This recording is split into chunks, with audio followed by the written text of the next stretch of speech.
میں نے کعبے کا سفر اس لیے اختیار نہ کیا کہ وہاں کا راستہ خطروں سے خالی ہے۔ غالب نے یہی بات دوسرے انداز میں گئی: ان آبلوؤں سے پاؤں کے گھبرا گیا تھا میں، جی خوش ہوا ہے راہ کو پرخار دیکھ کر۔ سمندر کے کنارے بیٹھے رہنا کوئی زندگی نہیں، سمندر میں کود جانا اور موجوں سے الجھ جا، کیونکہ زندگی کشمکش کا نام ہے، جد و جہد کا نام ہے، اسٹرگل کا نام ہے۔ دنیا میں جو چاند کی مشعل سے روشن ہے، ہزاروں انجمنیں آراستہ ہوئیں اور اجڑ گئیں۔ دنیا کی کسی بھی شے کو دوام نہیں ہے، یہ زندگی بھی عارضی ہے۔ مطلب یہ ہے، یہاں وقت اور فرصت کو غنیمت سمجھتے ہوئے جد و جہد و عمل سے کام لینا چاہیے۔ تو اپنی مٹی سے ایک آدمی کی تعمیر کے لیے اٹھ، اس لیے کہ تجھے جو یہاں فرصت میسر ہے وہ چنگاری کی مسکراہٹ جتنی ہے۔ مراد یہ ہے کہ اپنی خودی پہچان اور ایک باعمل انسان بن جا۔ اس فانی دنیا کا ایک ایک لمحہ بڑا قیمتی ہے، اسے ضائع نہ کر اور اپنی بقا کا سامان کرنے کے لیے جد و جہد سے کام لے، کہ فرصت تو بقدر تبسم شرر است۔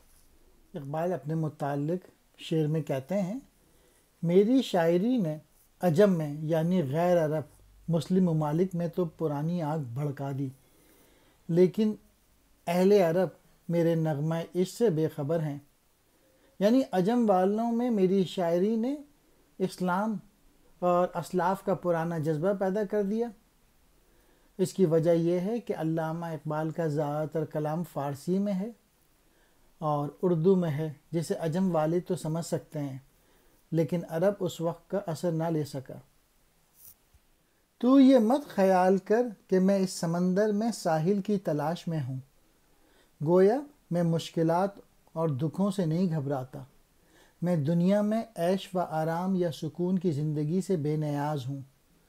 طوفان میں بھی لہریں اٹھتی رہتی ہیں، اس لیے اپنی زندگی کو لہر سے تشبیہ دی ہے۔ طوفان گویا مصائب و آلام اور مشکلات کی علامت ہے۔ علامہ اقبال ان رکاوٹوں کی پرواہ کیے بغیر اپنے مقصد کے حصول کی لگن میں مہور رہتے ہیں، یعنی چلتے رہتے ہیں۔ میں پرواز کی لذت کی بنا پر اپنے آشیانے میں نہیں بیٹھتا، چنانچہ کبھی تو میں شاخ پر ہوتا ہوں اور کبھی ندی کے کنارے پہ۔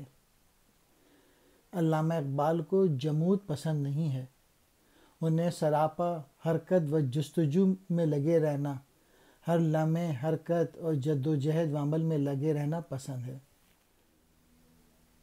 عقل کے نزدیک عشق ایک بیکار مشغلہ ہے، لیکن ایک سچا عاشق ہی اس کی وقت و اہمیت سے آگاہ ہے۔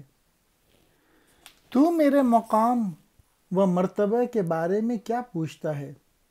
بس یہ جان لے کہ میں دل کے جادو میں گرفتار ہوں۔ نہ تو کوئی بلندی میری بلندی ہے اور نہ کوئی پستی میری پستی ہے، یعنی میں تو وہی کچھ کرتا ہوں جو کچھ میرے دل مجھے کہتا ہے۔ گویا عاشق کے دل نے اسے ہر کسی اور ہر شے سے بے نیاز کر رکھا ہے۔ تو عقل مندی یعنی عقل سے کام لینے کے راستے کو چھوڑ دے، کیونکہ اس محبوب حقیقی تک ایک نیاز مند دل اور پاک باز نگاہ ہی سے پہنچا جا سکتا ہے۔ محبوب حقیقی تک رسائی کے لیے سچے جذبہ عشق کی ضرورت ہے۔ ایسے عاشق کا دل سراپا عز و انکساری اور نگاہ ہر طرح کی آلودگی سے پاک ہو، وہاں عقل و خرد سے بات نہیں بنتی۔ تو محبوب حقیقی کو عشق کی نظروں سے دیکھ تاکہ تو اس کا سراغ پا لے۔ اے مشکلوں سے ڈرنے والے قطرے، تو اپنی حقیقت سے بے خبر ہے؟ سمندر میں جانا اور موتی بن کر نہ نکلنا تیرے لیے شرم کا باعث ہے۔ انسان کے لیے ضروری ہے کہ وہ اپنی انا کو خدا کی انا میں شامل کر لیں۔ یہ گویا قطرے سے موتی بن جانا ہوگا۔ علامہ اقبال انسان سے مخاطب ہوتے ہوئے کہتے ہیں، تجھے اپنی قدر معلوم نہیں، یہی وجہ ہے کہ چمکتا ہوا لال جو پتھر کا ایک ٹکڑا ہے تجھ سے اپنی قیمت پاتا ہے۔ گویا انسان قدر و قیمت کے لحاظ سے ہر شے سے کہیں زیادہ بڑھ کر ہے، یعنی اشرف المخلوقات ہے۔ اس سے زندگی کے ساز میں سوز ہے، زندگی کی لذت میں تپش ہے، اور زندگی کی تپش میں لذت ہے۔ عشق میں زندگی کی بیداری سے جلتی ہے۔ عشق میں بے قراری، جلن اور تڑپ کے علاوہ ہر حالت و کیفیت سے موافقت، یعنی عاشق ان کیفیات سے دوچار رہتا ہے۔